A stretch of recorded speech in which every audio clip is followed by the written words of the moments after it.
सुषमा एक छोटे से गांव की रहने वाली थी। उम्र कोई ज़्यादा नहीं थी, अभी मुश्किल से 29 साल की रही होगी, लेकिन जिंदगी के थपेड़ों ने उसे वक्त से पहले बुजुर्ग बना दिया था। उसका चेहरा जितना शांत था, उतनी ही बेचैनियाँ उसकी आंखों में थीं। एक वक्त था जब उसकी आंखें ख्वाबों से भरी होती थीं, लेकिन शादी के कुछ ही महीनों बाद विधवा होने का ऐसा दर्द मिला कि उसके ख्वाब भी मुरझा गए। उसका पति संजय एक अच्छा इंसान था, सीधा साधा, मेहनती और बेहद प्यार करने वाला, लेकिन किस्मत को कुछ और ही मंजूर था। शादी के 4 महीने बाद ही संजय की तबीयत अचानक बिगड़ी और इलाज के अभाव में उसने दम तोड़ दिया।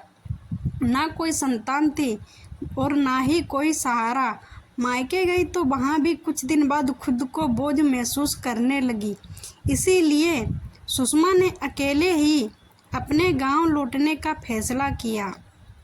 छोटे से घर में टूटी छत के नीचे उसने मजदूरी शुरू की।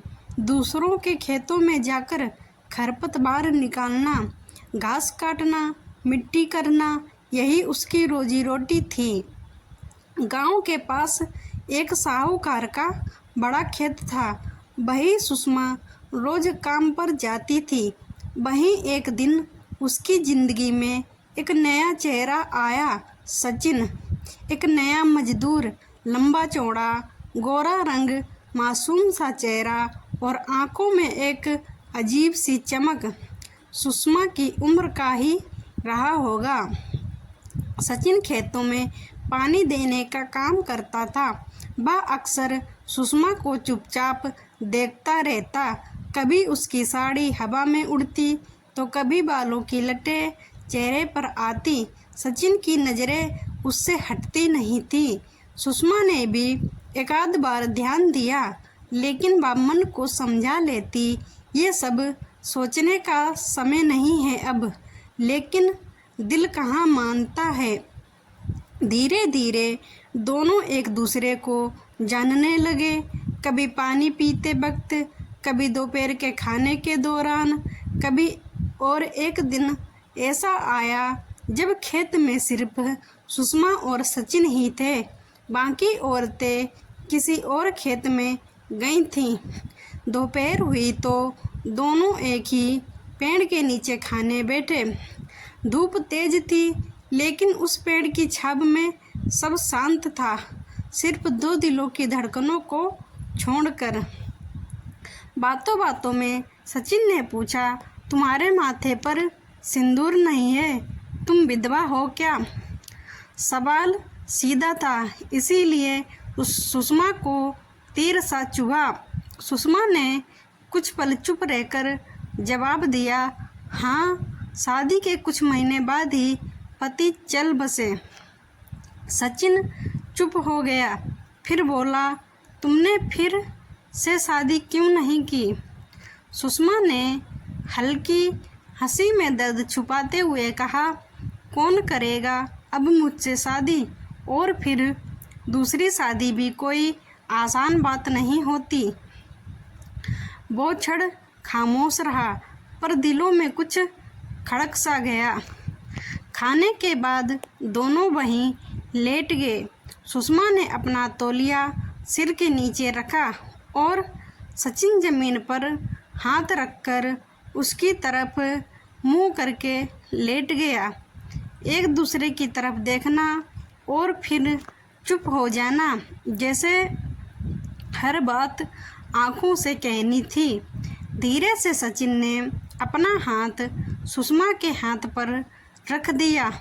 सुषमा ने कुछ नहीं कहा, उसने भी उसका हाथ थाम लिया।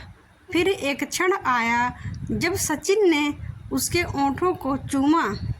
वो क्षण सब कुछ बदल देने वाला था।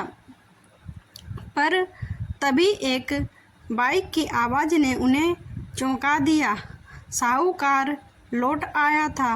दोनों जल्दी से अलग हो गए, सब कुछ जैसे रोक दिया गया हो, पर दिलों की धड़कन नहीं। उस दिन के बाद दिल और बेचैन हो गया। अकेले में मिलने की चाह बढ़ गई दोनों को। अगले रविवार को गांव के साप्ताहिक बाजार का दिन था। सुषमा ने हिम्मत करके सचिन से पूछा, कल बाजार चलोगे मेरे साथ? सचिन ने हाँ कह दी।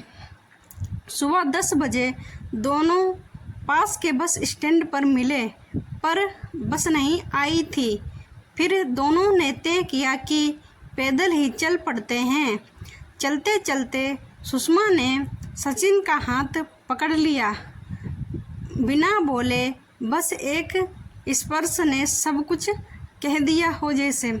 बाजार में दोनों ने सब्जियां ली, ढाबे पर बैठकर पाव भाजी खाई और आइसक्रीम भी खाई। सचिन ने पैसे देने चाहे पर सुषमा ने मना कर दिया। वापसी में बस की सीट पर सुषमा ने अपना सिर सचिन के कंधे पर रख दिया, जैसे सालों बाद कोई सुकून मिला हो। सुषमा ने सचिन से कहा, आज रात खाना मेरे साथ खा लेना, कुछ खास बनाऊंगी।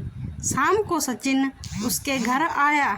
सादा सा घर, टूटी छत, मिट्टी की दीवारें, पर उस दिन वहाँ एक अलग ही गर्माहट थी। सुषमा चूल्हे पर चाय बना रही थी।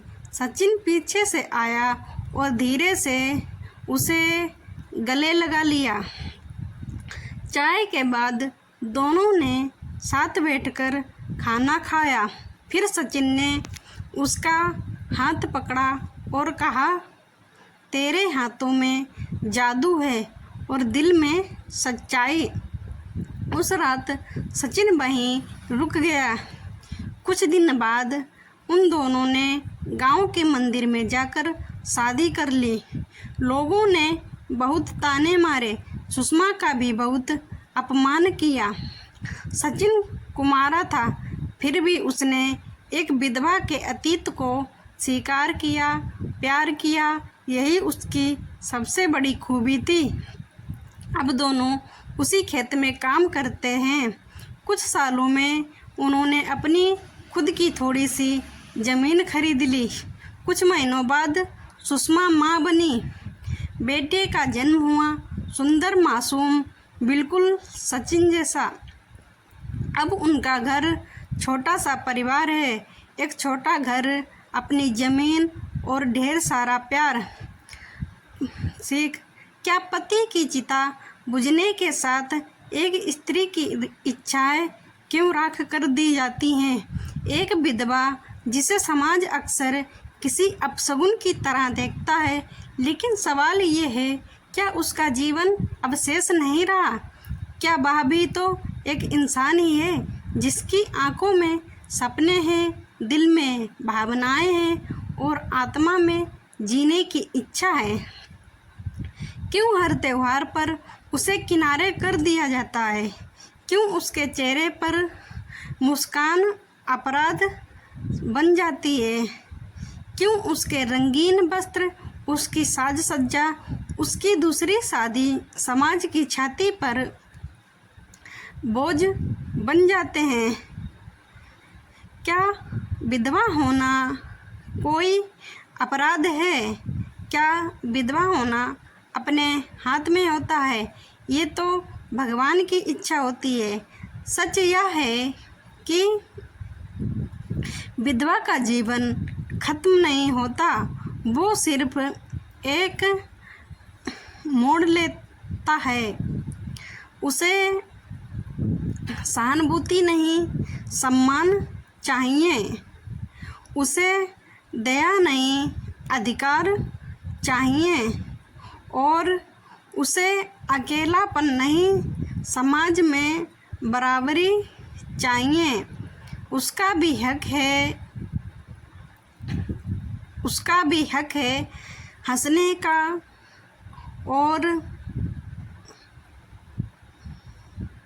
फिर से प्यार पाने का और अपने बच्चों के लिए फैसले लेने का, एक नई ज़िंदगी की शुरुआत करने का और घर की जिम्मेदारी उठाने का और सबसे बढ़कर खुद को फिर से जीने का भी। क्या विधवा का कोई अस्तित्व ही नहीं होता है? जो समाज विधवा को चूड़ियाँ तोड़ने पर मजबूर करता है, वही समाज तब तालियां बजाता है जब वो नाम कमा लेती है।